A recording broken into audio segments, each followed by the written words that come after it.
Before Detroit was building muscle cars that ruled the streets, before we ever heard the names Chevelle, GTO, or Mustang, there was the 1955 Chrysler 300. The car that quietly rolled in, suited up, and changed the game without asking for permission. This wasn't a concept.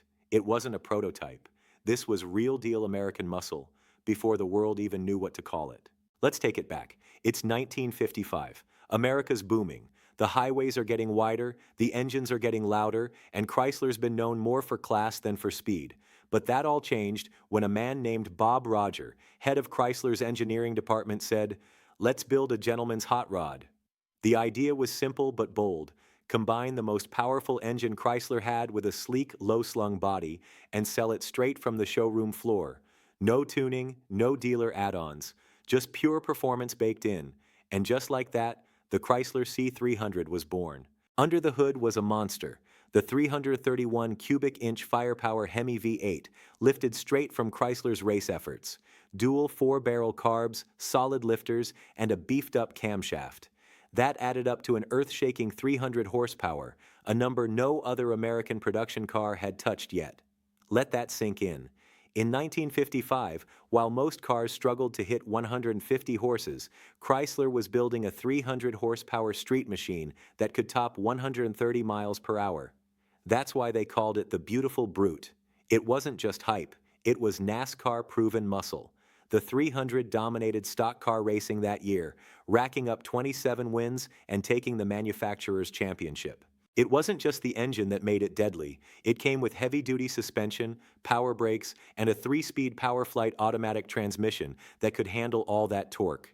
This car was built to run hard. Now don't get it twisted. This wasn't some stripped-down race car. The 300 was luxury with muscle. The body was a blend of the New Yorker hardtop and Windsor front clip, but refined with clean lines, minimal chrome, and a custom mesh grille that meant business. The profile was long and wide, low to the ground, and topped off with signature gunsight taillights that looked like artillery shells. Inside, full leather interior, bucket-style seats, aircraft-inspired dash, power windows, power seats, you name it. This was muscle wrapped in class. It was the ride for the man who wanted power but didn't need to scream about it. Chrysler didn't build this car for the masses. Only 1,125 C-300s were made in 1955. That made it exclusive, expensive, and elite. But it laid the groundwork for a legacy that would stretch through the 300B, 300C, and eventually inspire a whole new generation of HEMI-powered Chryslers decades later. And here's the kicker. Most gearheads credit this car as the first real muscle car. Long before Pontiac claimed that title with the GTO, Chrysler was already showing the streets what high-performance luxury could look like. So if you've ever stomped on a gas pedal and felt that V8 growl rumble through your chest, you owe a nod to the 1955 Chrysler 300.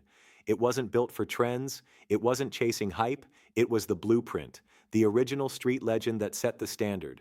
And around here at CarSwagger, we don't forget our roots. We honor them, we spotlight them, because we don't restore, we resurrect. Like, subscribe, and drop a comment if you ride with real American muscle.